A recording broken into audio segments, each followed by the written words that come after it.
Muy buenas noches, Cindy. Muchas gracias por su asistencia a esta tercera webconferencia del curso Finanzas Corporativas de la Maestría en Gestión Financiera. Yo he preparado unas diapositivas. Vamos a ver el tema de la teoría de valoración de activos de capital, el Capital Asset Pricing Model, y las teorías de estructura de capital, ¿sí? Como la de Trader, el de Pecking Order Theory. ¿Okay? Entonces ya le comparto las diapositivas. Obviamente esto va a quedar guardado y yo le voy a compartir tanto la grabación como las diapositivas. Listo.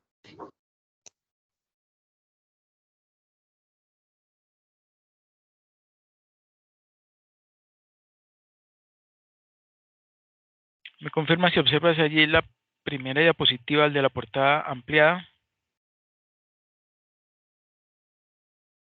Sí, señor. Sí, señor. Ok, excelente. Bueno, vamos a empezar con la teoría de valoración de activos de capital. Un mercado es un lugar donde se intercambian bienes y se fijan precios. Un mercado financiero es aquel donde lo que se transa son activos financieros.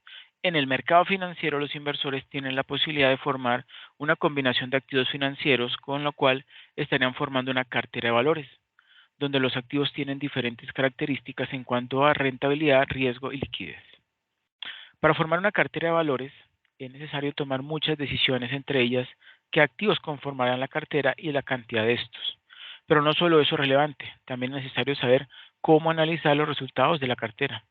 Todos estos aspectos son importantes para cualquier persona que desee invertir en el mercado financiero, ya que solamente de esta manera pues podrá tomar la mejor decisión y obtener la mayor rentabilidad y el menor riesgo en su inversión. Conceptos fundamentales al momento de tomar una decisión. La rentabilidad es el cambio relativo en el valor de una inversión al final de un periodo de tiempo, mientras que el riesgo es el primer aspecto a evaluar dentro de una cartera, que se mide a través de la varianza, ¿sí? O la desviación estándar. El riesgo es la eventualidad de que las cosas no salgan como se planearon, pero ante esto se pueden tomar medidas, como administrar el riesgo y poder diversificarlo. Debe recordarse el dicho de que todos los huevos no se ponen en una misma canasta. Eso es lo más común que uno escucha, ¿cierto? La finalidad de la teoría de cartera es encontrar una combinación de activos que ofrezcan un mayor rendimiento esperado, dado un nivel de riesgo. Esta sería la cartera eficiente, ¿sí? Puesto que otra combinación no generaría la rentabilidad exigida y esperada por el inversor. La cartera eficiente, ahorita la vamos a ver, o el conjunto de carteras eficientes, estaría en la frontera eficiente y será la cartera que domine, ¿sí?, a las otras, usted por encima de las otras, ¿sí?, que pues obviamente están por debajo de ella. Una vez decidida o establecida esta frontera eficiente, los inversores pueden decidir dónde desean estar, dependiendo obviamente de entre mayor rendimiento, ¿sí? También tendrá, si quiere mayor rendimiento, también tendrá o estará atado a mayor riesgo, ¿sí? O si quieren un menor nivel de riesgo, pues también obtendrán un menor rendimiento. Bueno. Varios estudiosos del tema publicaron trabajos importantes que ayudan en el análisis del mercado financiero. Entre ellos se destaca Harry Max Markowitz, considerado uno de los padres fundadores de la moderna economía financiera por su trabajo sobre la selección de carteras, o sea, selección de portafolios de inversión. Fue ganador del Premio Nobel de Ciencias Económicas en 1990. Lo compartió con Merton Miller y William F. Sharpe. Finalmente, la teoría de cartera busca que el inversor obtenga la adecuada combinación de rentabilidad-riesgo, o sea, una rentabilidad dado un nivel de riesgo, o dado un nivel de riesgo, un nivel de rentabilidad. William Sharpe fue quien tomó como base los estudios realizados por Harry Markowitz, y desarrolló sus aplicaciones a la valoración de activos con lo que se conoce la teoría de valoración de activos de capital. O sea que, como quien dice, esta teoría de valoración de activos de capital o Capital Asset Pricing Model, ¿sí?, está basado en los estudios de Harry Markowitz, que fue pues el pionero en la teoría moderna de portafolio, pero pues le hizo unos cambios, ¿no? El eje de todas estas aportaciones es el riesgo, una de las variables más importantes y pues más difíciles de cuantificar.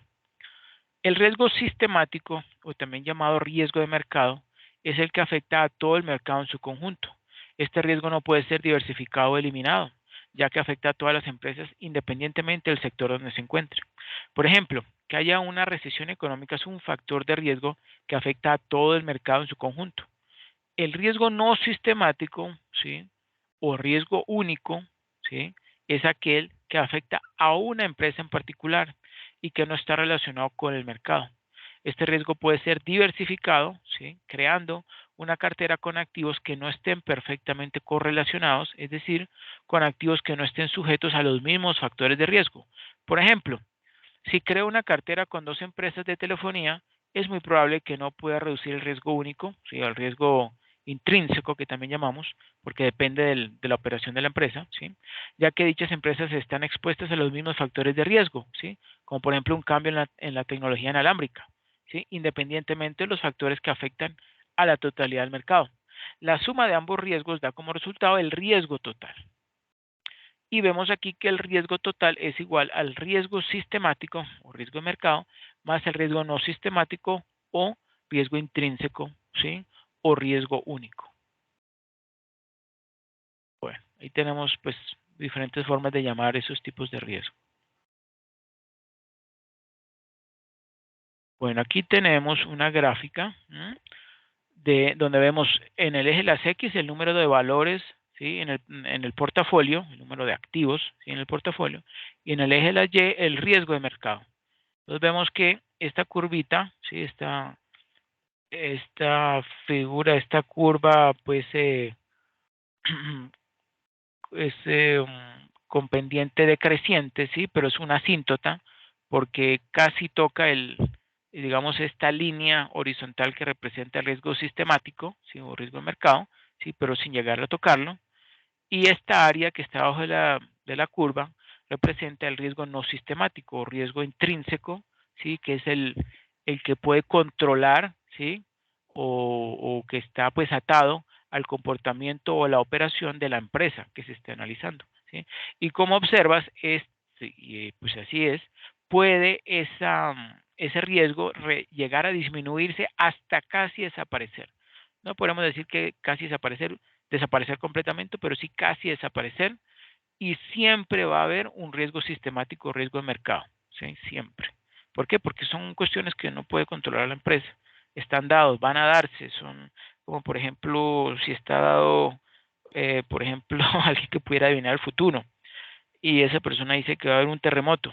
Nadie puede tener ese terremoto, nadie, con ninguna tecnología, ¿sí? Bueno, a medida que se añaden activos a una cartera, el riesgo de la misma comienza a disminuir. Este beneficioso efecto se conoce como diversificación. El riesgo que comienza a desaparecer en el proceso de diversificación, porque mire que este está disminuyendo, la cuestión por la cual está disminuyendo, ¿sí?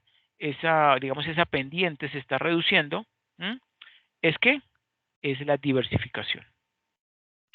Sin embargo, como muestra la ilustración, a medida que añaden activos a la cartera, ¿sí? Mire que va aumentando la cantidad de activos en la cartera, eh, hay un riesgo remanente que no puede ser diversificado, que no puede ser eliminado, que es este que tenemos acá, el riesgo sistemático, riesgo de mercado. Diversos estudios académicos que utilizan carteras pues, de 18 activos, 12 activos, 18 activos y 30, ¿sí? Activos, como por ejemplo acciones, demuestran que se logra hasta un 90% de la diversificación. Increíble, ¿no? Esto demuestra que no es necesario contar con todas las acciones del mercado para lograr ese efecto de diversificación financiera. Lo que necesitamos es que esas acciones, en este caso en la cartera, sean de diferente sector económico, ¿sí? Porque si se colocan todas en el mismo sector económico, pues los factores que afectan ese sector, pues van a afectar a todas en la misma medida. Es importante puntualizar que esta clase de diversificación está basada en la estadística y busca disminuir el riesgo y aumentar la rentabilidad. Sin embargo, la estadística no recoge la quiebra de las empresas, lo que podemos denominar como riesgo de quiebra. Eso sí no lo mide. Si una administradora de fondos de pensiones repartiese de forma equitativa su cartera en 2 acciones y una de ellas quebrase, se perdería un 8,33% del valor de la cartera, lo que resultaría en una fuerte pérdida. Sin embargo, si la administradora invirtiese de forma equitativa en 200 acciones, la quiebra de una de las empresas supondría una pérdida de tan solo 0,5%. Por dicho motivo, las instituciones realizan una diversificación del riesgo de quiebra formando carteras con un gran número de títulos posibles, ¿sí? Bueno, ayúdame por favor leyendo esta diapositiva del modelo eficiente de Harrod Markowitz, Cindy. Listo. En 1952, Harry Markowitz planteó un modelo de conducta racional del decisor para la selección de carteras de valores con liquidez inmediata. En un principio recibió poco interés hasta 1959, en que se esclareció su formulación inicial. Desde su aparición y su uso entre gestores de cartera y analistas matemática del método, un programa cuadrático paramétrico, el algoritmo de resolución era complejo. Por otro lado, el número de estimaciones de rentabilidad esperadas, varianzas y covarianzas a realizar es muy elevado, pero esta situación ha cambiado debido a la disponibilidad de software y hardware necesarios para resolver este tipo de problemas. Al principal aporte de Harry Markowitz es que recoge en su modelo de una manera las características esenciales de lo que en un inicio es posible considerar como un comportamiento racional del inversor, que consiste en indagar por la estructura de la cartera que maximice el rendimiento dado el riesgo o que minimice el riesgo dado un rendimiento. De este modo plantea que el inversor está presionado por A, el deseo de obtener ganancias, B, la falta de satisfacción que produce el riesgo. En cada situación concreta, tendrá que optar por una determinada relación de ganancia y riesgo, en función de sus preferencias personales. A este modelo se le conoce con el nombre de medida varianza. Hipótesis del modelo Markowitz. El modelo de Markowitz parte de la siguiente hipótesis. A. La rentabilidad de cualquier título o cartera es una variante aleatoria de carácter subjetivo, cuya distribución, la probabilidad para el periodo de referencia, es conocida por el inversor. El valor medio o esperanza matemática de dicha variable aleatoria se acepta como medida de rentabilidad de la inversión. Ok, excelente. Continúo. B. Se acepta como medida del riesgo la dispersión, ¿sí? Que es una dispersión medida por la varianza o la desviación estándar, ¿sí? De la variable aleatoria que describe la rentabilidad, ya sea de un valor individual o de una cartera, ¿sí? O sea, de una acción, por ejemplo, Ecopetrol, o de una cartera que tiene muchas acciones. La conducta del inversor lo lleva a preferir aquellas carteras con una mayor rentabilidad y un menor riesgo. Eso es lo ideal. C. El modelo no tiene en cuenta los costos de transacción y los impuestos. Considera la perfecta divisibilidad de los títulos valores. Uno puede comprar un cuarto, un quinto, un octavo, un décimo, un veinteavo parte de un título y no proporciona ninguna herramienta para que el inversor valore su actitud ante el riesgo y deduzca su función de utilidad. Bueno, eso ya un poco más relacionado con economía, pero no sé si te acuerdas, en economía la utilidad se mide a través de unas curvas cóncavas, ¿sí? Donde a más altura, digamos, son varias curvas y la que se encuentre más arriba significa que esa persona pues está pues más interesada en tener una mayor utilidad, ¿sí? Porque digamos que entre más arriba significa que quiere o tiene un deseo de mayor utilidad. Y si quiere menos utilidad, pues toma una de estas curvas cóncavas que esté más cercano al origen. Bueno, el modelo. Markowitz desarrolla su modelo con base en el comportamiento racional del inversor, ¿eh? De forma que este último prefiere una mayor rentabilidad a un menor riesgo. Eso es lo que podemos decir que es algo racionalmente lógico e ideal. Toma en cuenta dos elementos esenciales, la rentabilidad esperada y el riesgo. El modelo pretende obtener una cartera de títulos valores con la máxima rentabilidad esperada a un riesgo dado o una cartera con el mínimo riesgo para una rentabilidad esperada dada. Al conjunto de carteras que cumplen esta condición se les conoce como carteras eficientes. El riesgo es medido por medio de la varianza, por lo que al modelo de Markowitz y a otros similares se les conoce como modelos de media varianza. Esta media, ¿sí?, está representando que el promedio, ¿sí? Pues realmente se debería llamar es modelos de promedio varianza. ¿Sí? Promedio está representando el promedio del rendimiento de las acciones o de los títulos valores, ¿sí?, y la varianza el riesgo, ¿sí? El modelo está planteado desde la óptica del inversor individual y no entra a detallar cuáles son las consecuencias de su uso para el conjunto del mercado. O sea, como que lo analiza él contra el mercado. En este contexto, el conjunto de carteras eficientes puede ser calculado resolviendo el siguiente programa cuadrático paramétrico.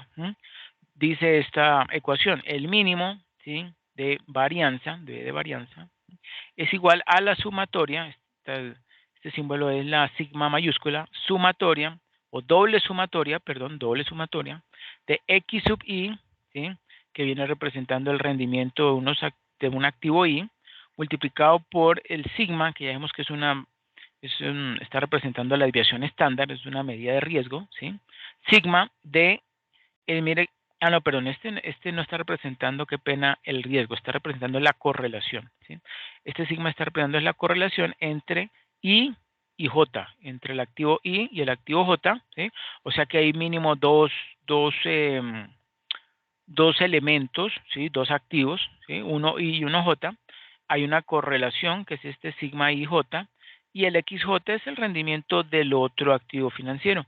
Supongamos que el XJ es una acción y el XJ, perdón, el XI es una acción y el XJ, supongamos que es el rendimiento de,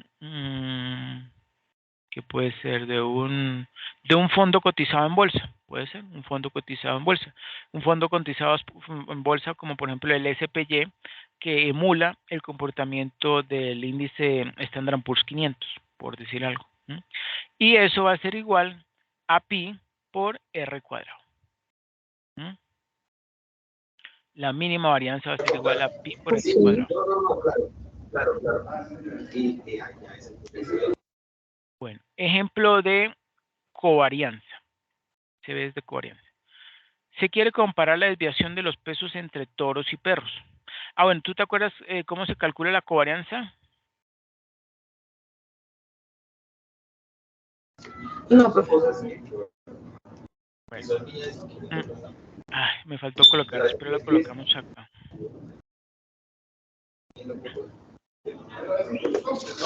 Entonces, yo quería explicarte eso, ¿qué es lo que nos piden? Listo, soy muy sincero. Un momento, no me acuerdo si es desviación estándar sobre rentabilidad o rentabilidad sobre desviación estándar. Un momento.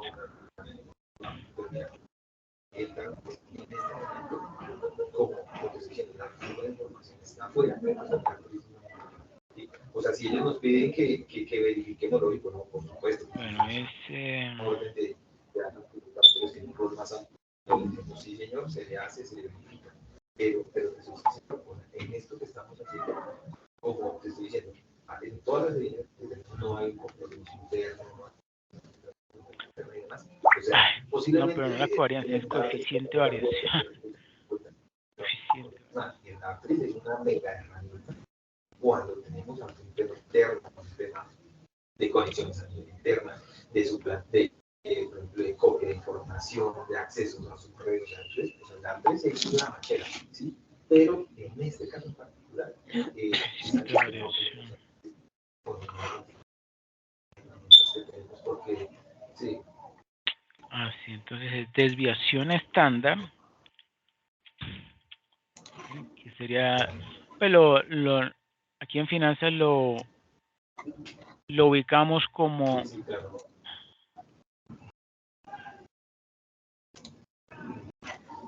este símbolo,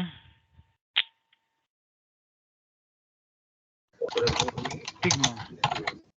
La división entre sigma, que es la desviación estándar, y Que lo que podemos hacer es la media, reportarlo. que lo llamamos o lo Sí, reconocemos pero como mu, ¿sí? Que sería esta acá. Ese sería el cálculo de la covarianza. Y bueno, ¿y qué mide la covarianza? Entonces, es una medida, la coeficiente de variación, sí.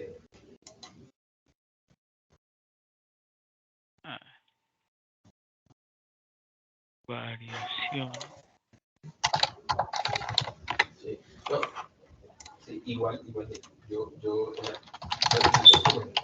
o sea, esto, Es una medida de dispersión lo comprendas, o sea, como permite el análisis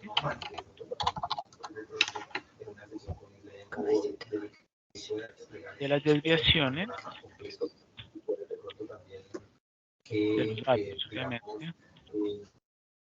con respecto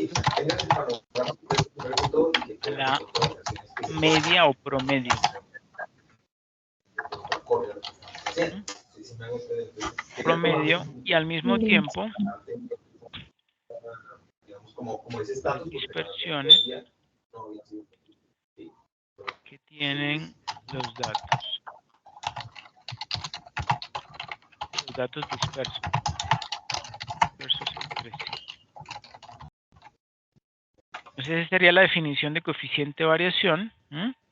Entonces, repetimos, el coeficiente de variación es una medida de dispersión que permite el análisis de las desviaciones de los datos con respecto a la media o promedio y al mismo tiempo las dispersiones que tienen los datos dispersos entre sí. Ejemplo.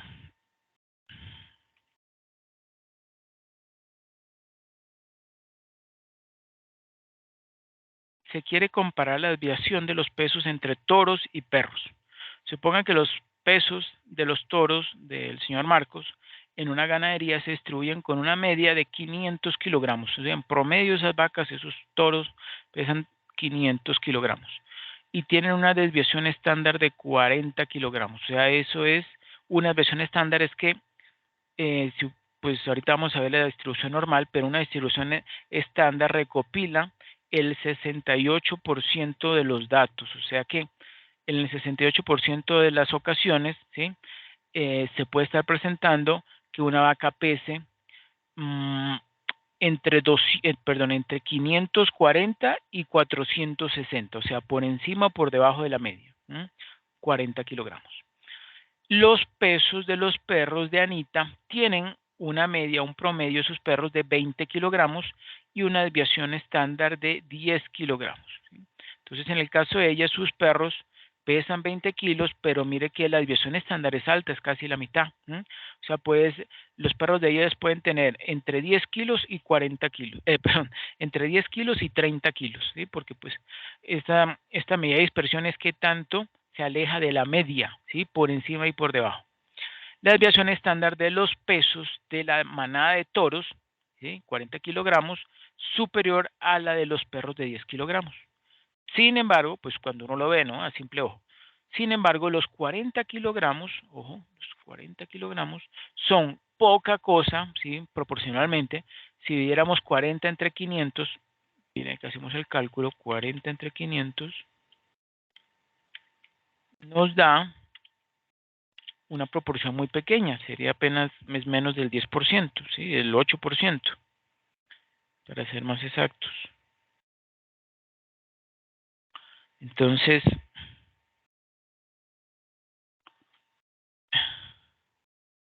o sea, es poca cosa para el gran tamaño de los toros, ¿sí? Los pesos de los toros son muy parecidos, ¿sí? Mire que 500 a 540 o a 460, pues hay un rango no muy alto, de apenas 40, que es menos del 10%, solo un 8% por encima o por debajo, ¿sí? Mientras que 10 kilogramos de 20 kilogramos es el 50%. ¿Mm?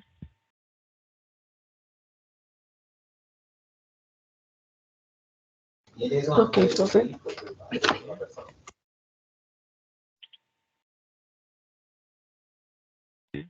O sea que es mucho en relación con el peso de un perro. En casos como este, la desviación estándar, que es la medida que hemos dicho que era dispersión más común, no es una medida adecuada para comparar dispersiones. Para ello se define un nuevo parámetro estadístico, que es el que acabo de mencionar, que es el coeficiente de variación.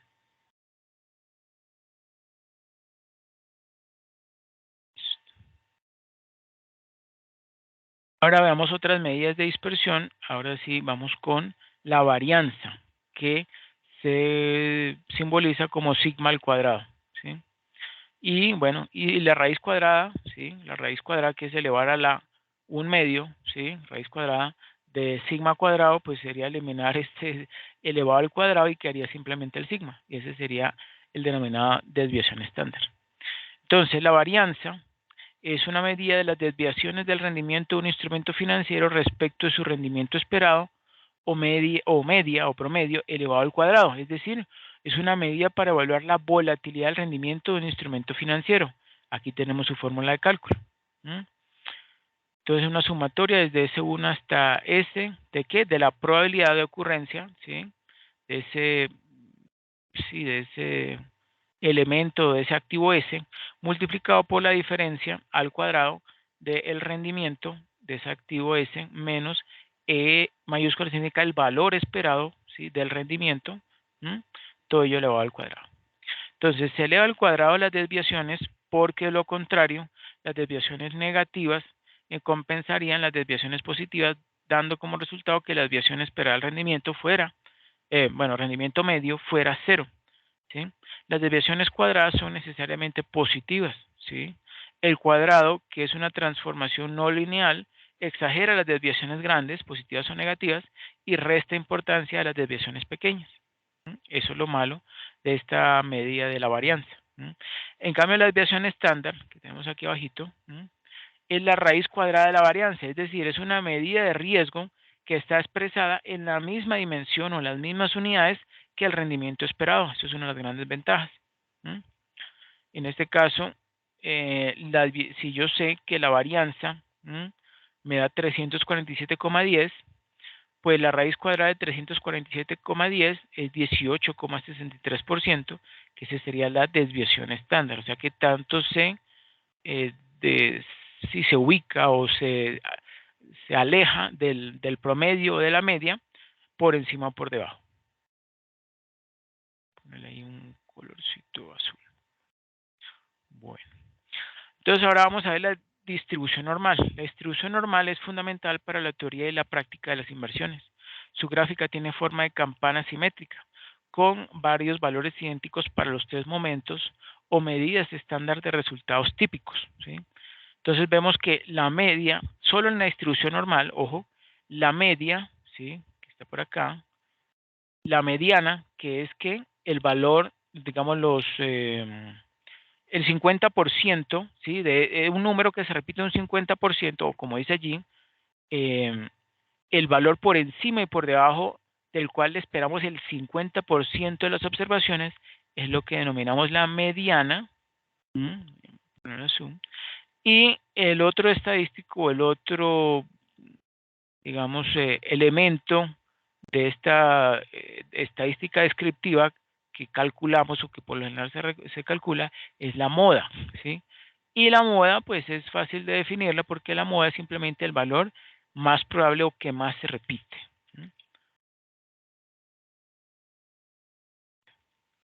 Que se repite en dónde, ¿no? En la muestra que se haya tomado.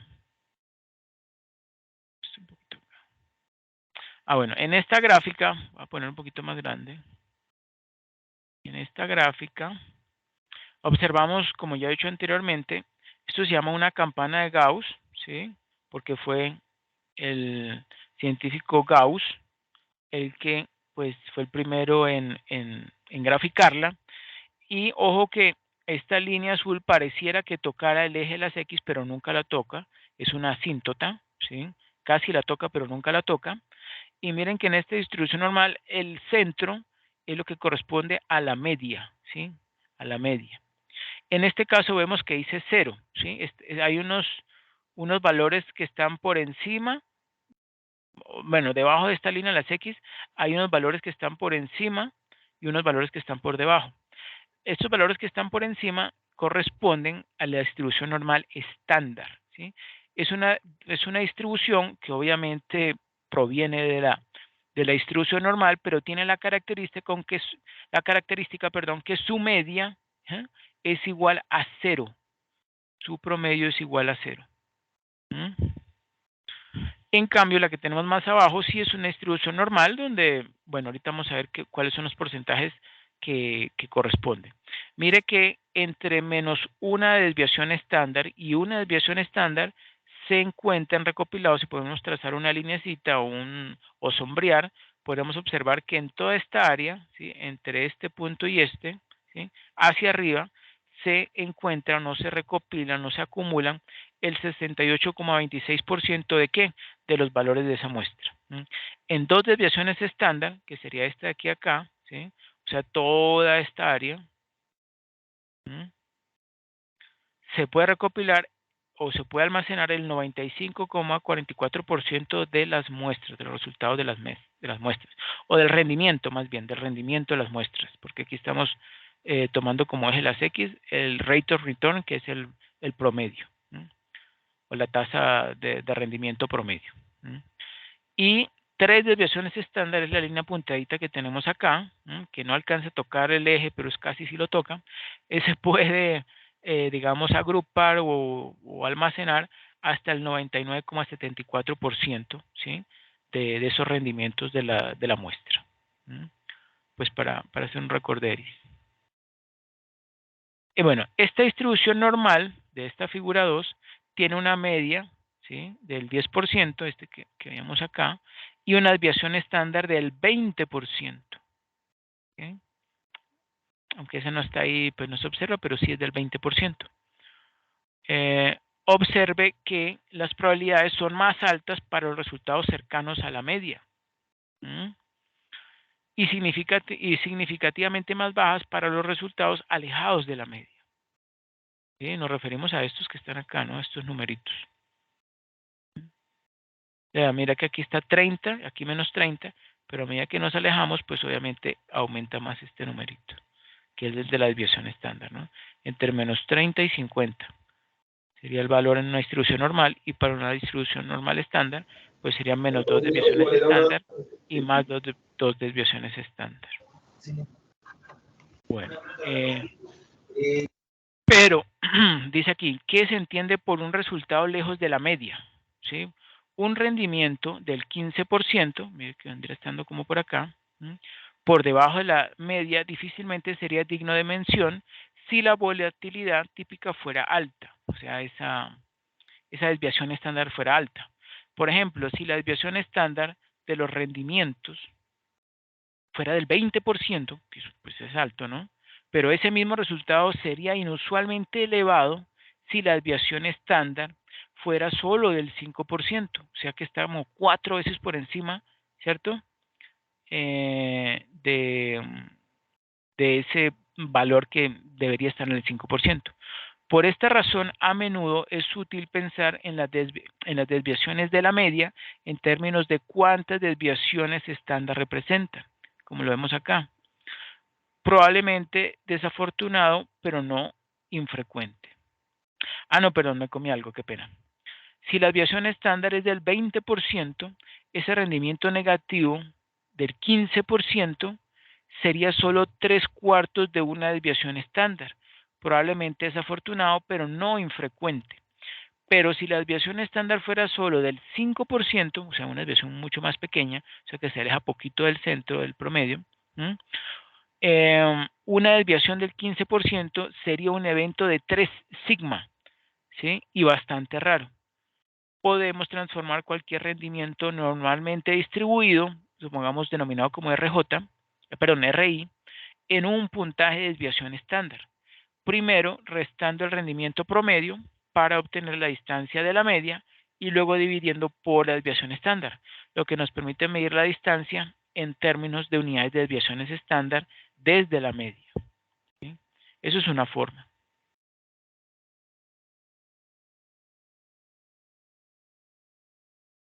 Bueno, aquí tenemos la fórmula, ¿sí?, de cálculo del rendimiento estandarizado, ¿sí? Ese rendimiento estandarizado, vemos ahí que corresponde al rendimiento R sub I menos el valor esperado de ese rendimiento, dividido entre la desviación estándar de ese activo sub I. Entonces, este rendimiento estandarizado, que hemos denominado SR, ¿te acuerdas lo que yo acabé de mencionar de la distribución normal estándar? Cindy. Sí, profe, lo anterior, ¿sí? Bueno, sí, entonces digamos que si este fuera, o mejor dicho, el rendimiento según la distribución normal, supongamos que es esta SRI. Si yo a ese rendimiento del activo sub I, rendimiento esperado en distribución normal, le resto el valor esperado de ese rendimiento y lo divido entre la desviación estándar también de ese activo I, voy a poder estandarizar, ¿sí?, ese rendimiento que estaba en una distribución normal. O sea que voy a poder estandarizarlo, voy a poder ahora asumir que su media no es la que tenía antes, que era 10, sino ahora es 0. ¿Sí? Y eso va a facilitar mucho, por ejemplo, el calcular el valor Z, cuando queramos, por ejemplo, saber cuál es el área bajo la curva. Esa es una de las grandes ventajas de poder utilizar o de poder convertir una distribución normal en una distribución normal estándar. Entonces, este rendimiento estandarizado que hemos denominado SRI se distribuye normalmente con una media de 0 y una desviación estándar de 1, que esa es la característica de la distribución normal estándar, una media de 0 y una distribución estándar de 1. Por lo tanto, decimos que SRI es una variable normal estándar. A la inversa, podemos comenzar con un rendimiento normal estándar, ¿sí? También si partimos que tenemos un rendimiento normal estándar y podemos convertirlo o recuperar el rendimiento original, ¿sí?, multiplicando por la desviación estándar y volviendo a sumar el rendimiento medio. O sea que por ambos lados se puede llegar a lo mismo. Partiendo del rendimiento de una distribución normal, puedo obtener, ¿sí?, el rendimiento de una distribución normal estándar, o partiendo del resultado de una distribución normal estándar, llegar al rendimiento de una distribución normal. Es esto mismo, pues, organizando las variables, es la misma forma, la misma fórmula. De hecho, así fue como se dibujó la figura 2, la campana Gauss. Se comienza con una distribución normal estándar de media de 0 y una desviación estándar de 1. Seguidamente se multiplica la distancia desde la media por la desviación estándar supuesta del 20% o establecida el 20%. Finalmente se vuelve a centrar la media alejándola de 0, poniéndola en un 10%, y esto da una variable normal con una media del 10% y una desviación estándar del 20%. Perdón. Dicha figura, la de la campana de Gauss, está acá, muestra que cuando los rendimientos se distribuyen normalmente, aproximadamente 2/3, específicamente 68,26%, o sea, el área que tenemos acá, de las observaciones caen, o de las muestras caen dentro de una desviación estándar de la media. Esa es la probabilidad de que cualquier observación tomada de una muestra de rendimientos no estará más de una desviación estándar alejada de la media, que es de 68,26%. Las desviaciones de la media por más de 2 desviaciones estándar son bastante raras, ¿sí? Por lo general es 1. Se espera que el 95,44% de las observaciones se encuentren dentro de este rango. No, pero entonces serían 3 desviaciones estándar. Finalmente, se espera que solo 2,6 de cada 1000 observaciones se desvíen de la media por 3 o más, ¿sí?, desviaciones estándar.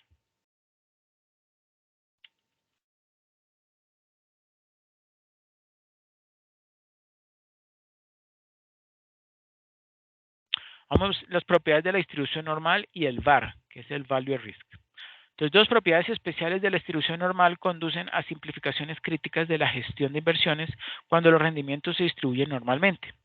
El rendimiento de una cartera que comprende dos o más activos cuyos rendimientos se distribuyen normalmente, también se distribuirán normalmente. La distribución normal se describe completamente por su media y desviación estándar. No se necesita ninguna otra estadística para conocer el comportamiento de los rendimientos distribuidos normalmente. Con esos dos es suficiente. Estas dos propiedades a su vez llevan a una conclusión de gran alcance. Primero, la desviación estándar es la medida apropiada de riesgo para una cartera de activos con rendimientos normalmente distribuidos. En este caso, ninguna otra estadística puede mejorar la evaluación del riesgo que transmite la desviación estándar de una cartera o portafolio. Suponga que le preocuparán las grandes pérdidas de su inversión y que se presentará el peor de los casos para su cartera. Usted se preguntaría, ¿cuánto perdería en un resultado bastante extremo? Por ejemplo, si mi rendimiento estuviera en el quinto percentil de la distribución, o sea, el 5% en la colita. ¿Sí? Entonces podría esperar que su experiencia de inversión sea peor que este valor de solo el 5% del tiempo y mejor del 95% del tiempo. En el lenguaje de las inversiones, este límite se denomina el valor en riesgo, ¿sí? O VAR, para distinguirlo de VAR, que es pues, la varianza, tiene la R en mayúscula, ¿sí? Y la V también, ¿no? Un inversor con aversión a las pérdidas podría desear limitar el VAR de la cartera, o sea, ese nivel de riesgo, ¿sí? De, de probable ocurrencia de pérdidas, ¿sí? Dentro de ¿qué? De 5 de 90, de 100 posibles casos, por eso es del 90, por eso tiene un intervalo de confianza del 95%, porque eso puede ocurrir en 5 casos de 100 posibles que llegan a suceder, ¿sí? O sea que hay un 5% de probabilidad de ocurrencia. Es decir, limitar la pérdida correspondencia a una probabilidad del 5%, ¿sí? Lo que acaba de mencionar. Bueno, problema de aplicación del árbol de decisiones. Vamos a pasar a otro tema. El gerente de la empresa Fruber se dedica a la fabricación de pulpa y desea construir una planta de fabricación, pero no sabe si hacerla pequeña, mediana o grande. La demanda esperada puede ser baja, promedio o alta con probabilidades, supongamos que del 20%, ¿sí? De ser baja, 45% de ser promedio o de 35% de ser alta. Si decide construir una instalación pequeña, generará un valor presente de 20.000 si la demanda es baja. Si la demanda es promedio, se espera que la instalación pequeña gane, ¿sí? O genere 77.000. Y si la demanda es alta, la instalación pequeña podría ganar 75.000. Y que después podría ampliarse a un tamaño mediano para ganar 62.000, ¿sí? A un tamaño grande para generar 123.000. Con una instalación mediana se esperaría obtener una pérdida de 27.000 si la demanda es baja, una ganancia de 138.000 si la demanda es promedio.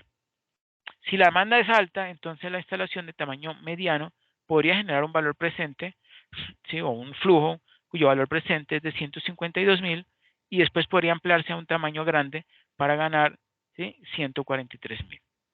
Si se elige construir una instalación grande y la demanda resulta ser alta, se esperaría que las ganancias fueran de 222.000.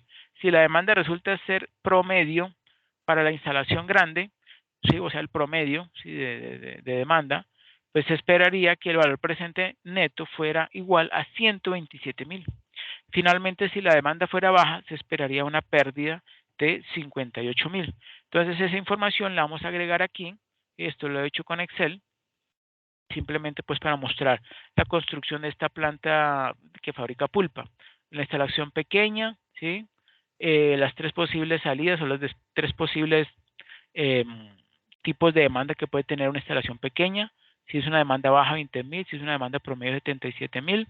Si es una demanda alta, todavía no sé, pero yo podría o tendría la opción, si la demanda es alta, de ampliar o no esa fábrica. Si la amplío, entonces podría obtener que 75.000. Y si no amplío, perdón. Y si amplío, entonces, ampliándolo con una instalación mediana, se podría conseguir 62.000 y con una instalación grande se pueden conseguir hasta 123.000. ¿Sí? Supongamos que es en ganancias. Si es una instalación mediana, que su probabilidad pues, de escogerla es de un 45%, entonces con una demanda baja podría obtener 27.000 en beneficios, con una demanda promedio 138.000 y con una demanda alta no está establecido porque depende si puede ampliar o no la capacidad de la finca. Si no la puede ampliar, obtendrá Profe, 122.000. Si la puede ampliar, podría conseguir con una instalación grande 143.000. Y la profe, una instalación pregunta, alta, en los 27, ¿sí? una pregunta, en los 27.000 no estaría la pérdida, ¿eso es un negativo o es que estoy Sí, viendo mal? ahí hay un error. Ahí hay un error. O no, espera un momento. No, no es un error. No, Tendría una probablemente pérdida. tiene que tener una pérdida. Exacto, con la demanda baja tendría una pérdida de 27.000, es correcto, sí, es correcto. Bueno, y en la instalación alta también tendría una pérdida, ¿sí? Pero entonces si la demanda es baja, la pérdida sería mayor, obviamente, porque es una instalación más grande, sería de 58.000, pero si la demanda es promedio, ahí sí los beneficios sería de 127.000, y si la demanda fuera alta y con una instalación alta, podría conseguir hasta 222.000, que como vemos allí es el más alto.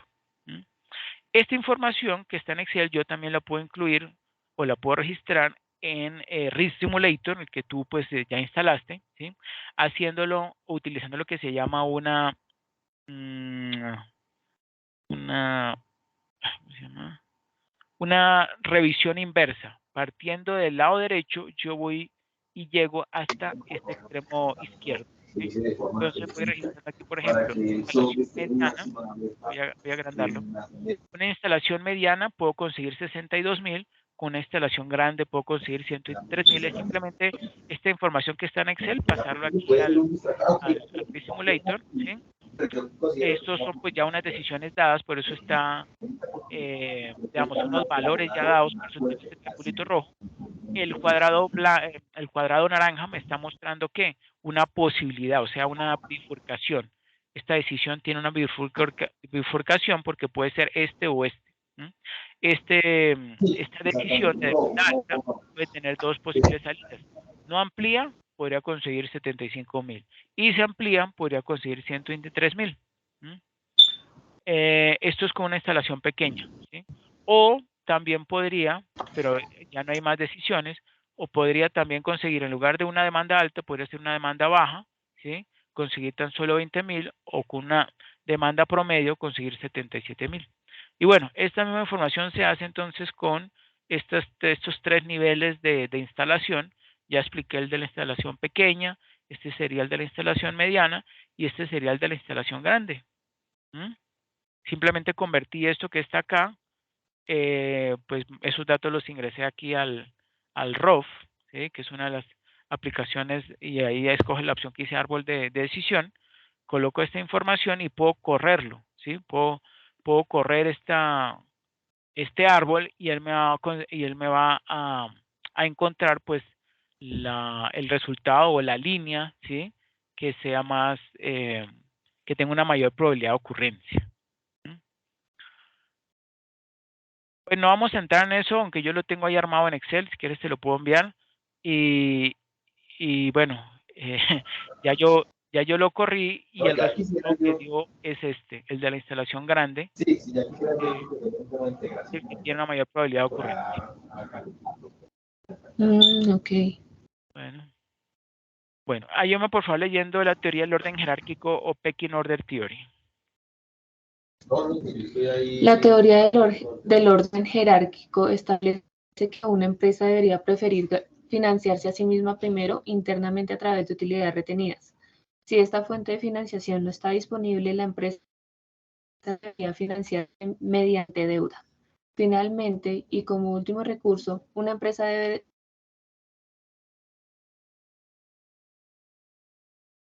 en 1984 gracias a Stewart Myers a Nicholas McLuff y surge el concepto de información asimétrica. La información asimétrica es, tal como sugiere el término, información desigual, desproporcionada o desequilibrada. Por lo general se usa en referencia a algún tipo de acuerdo comercial o acuerdo financiero acuerdo financiero en el que una de las partes posee más información o más detallada que la otra. Este orden jerárquico es importante porque le indica al público cómo se está desempeñando la empresa. Si una empresa se autofinancia internamente, eso significa que es fuerte. Si una empresa se autofinancia mediante deuda, es una señal de que la dirección confía en que la empresa puede cumplir con sus obligaciones mensuales. Si una empresa se financia mediante la emisión de nuevas acciones, normalmente es una señal negativa, ya que la empresa piensa que sus acciones están sobrevaloradas y busca ganar dinero antes de que el precio de sus acciones caiga. Los gerentes de la empresa suelen poseer más información sobre el desempeño, las perspectivas, los riesgos y las perspectivas futuras de la empresa que los usuarios externos, como los acreedores, tenedores de deuda y los inversores accionistas. Por lo tanto, para compensar la simetría de la información, los usuarios externos exigen una mayor rentabilidad para contrarrestar el riesgo que están asumiendo. En esencia, debido a la asimetría de la información, las fuentes externas de financiamiento exigen una mayor tasa de rendimiento para compensar el mayor riesgo.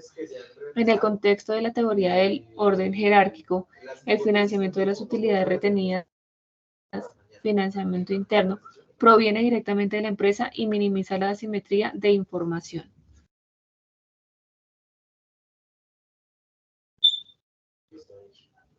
Ok, excelente.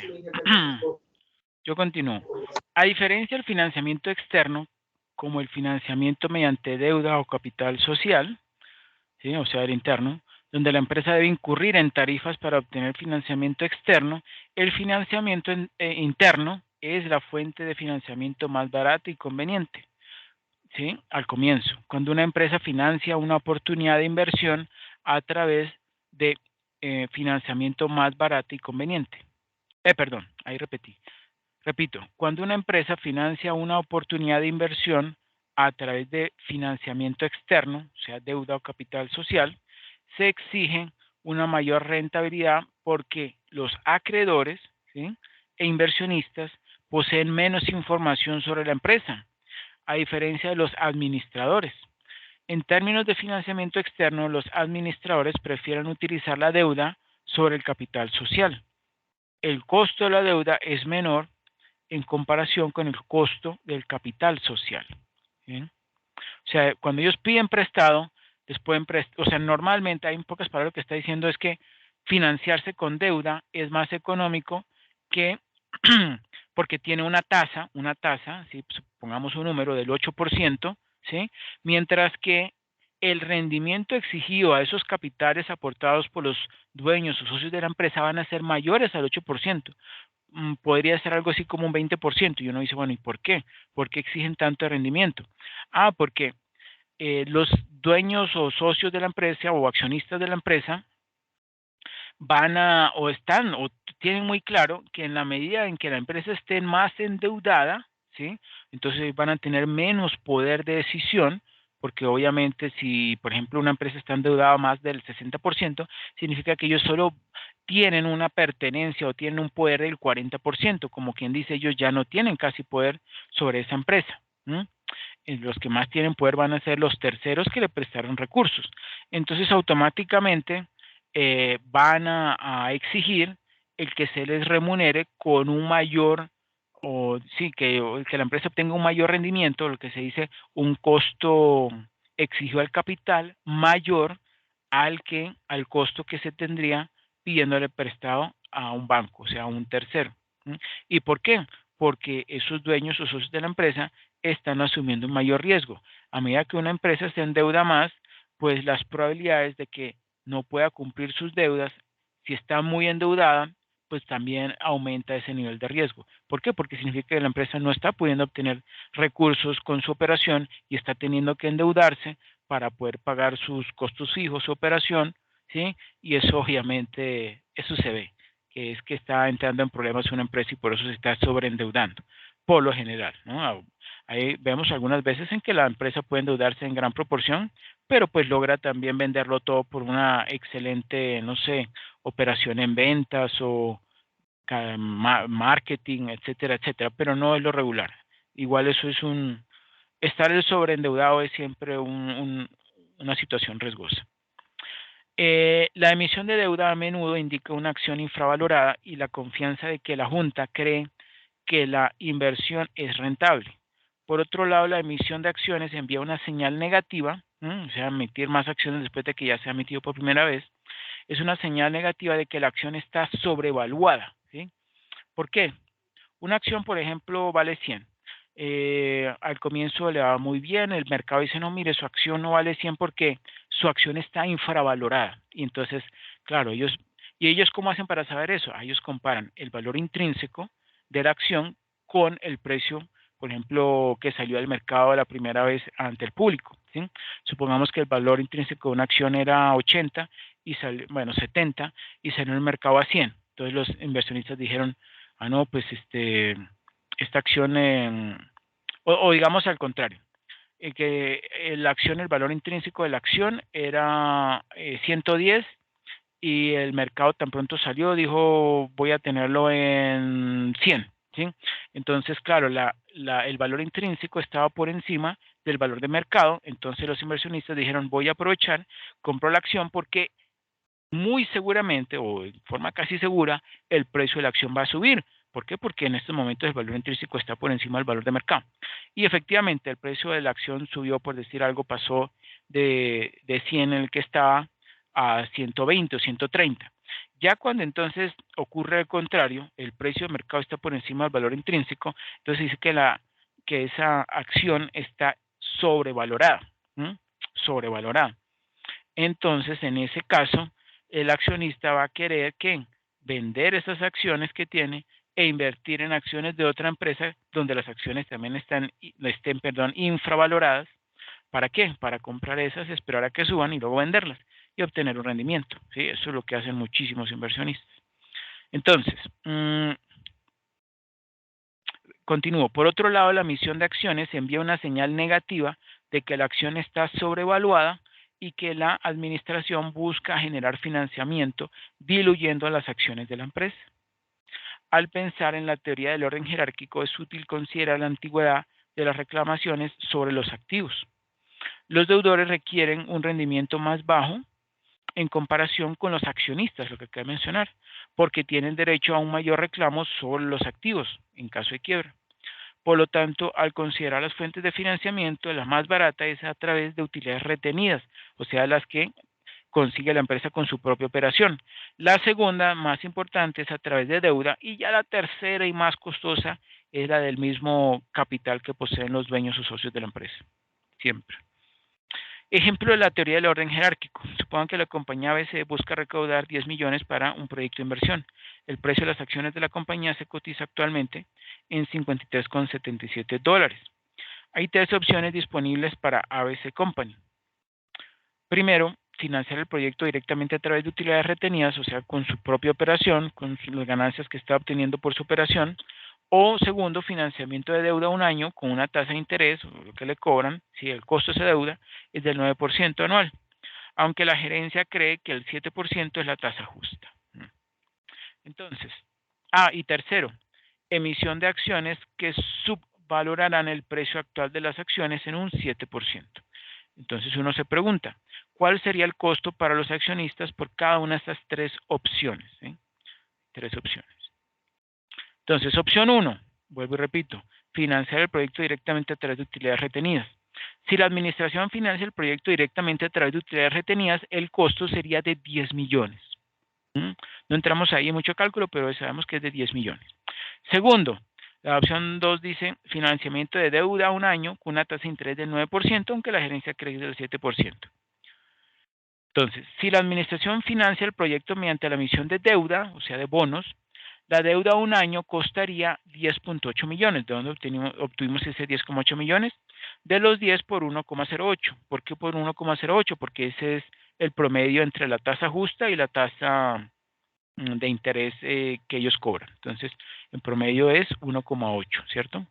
Descontarlo un año atrás con la tasa justa de la administración produciría un costo de 10,09 millones. ¿Por qué? Porque ese 10 por 1,08 me da 10,8, ¿sí? 10,8 millones. Y ese 10,8 millones, si yo descontar es dividir entre uno más, ¿sí? Esa tasa de... ay, no, espera un momento. Espera un momento porque aquí me confundí. Ah, no. Sí, aquí me confundí.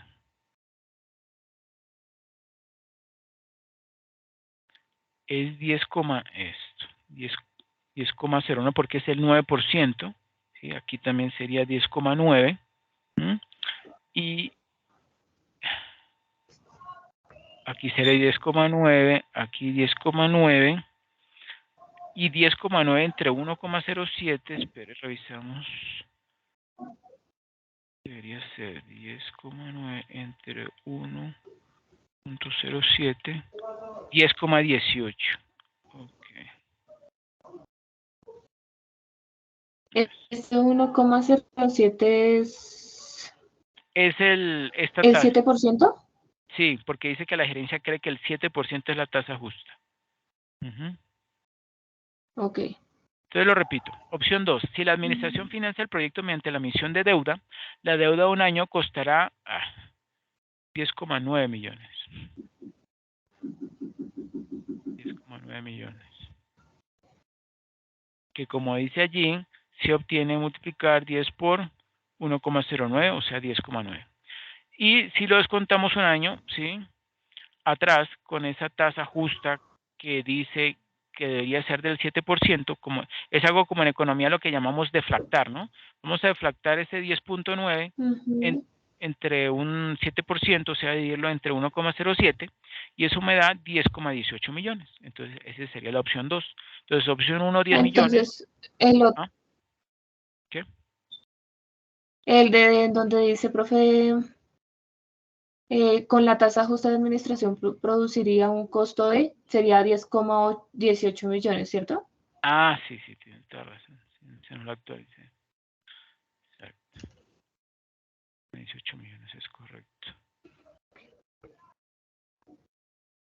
Bueno, y tercera opción, si la dirección financia el proyecto mediante la emisión de acciones para recaudar 10 millones, la empresa necesitaría vender 200,000 acciones. Y vemos allí cómo es esa operación.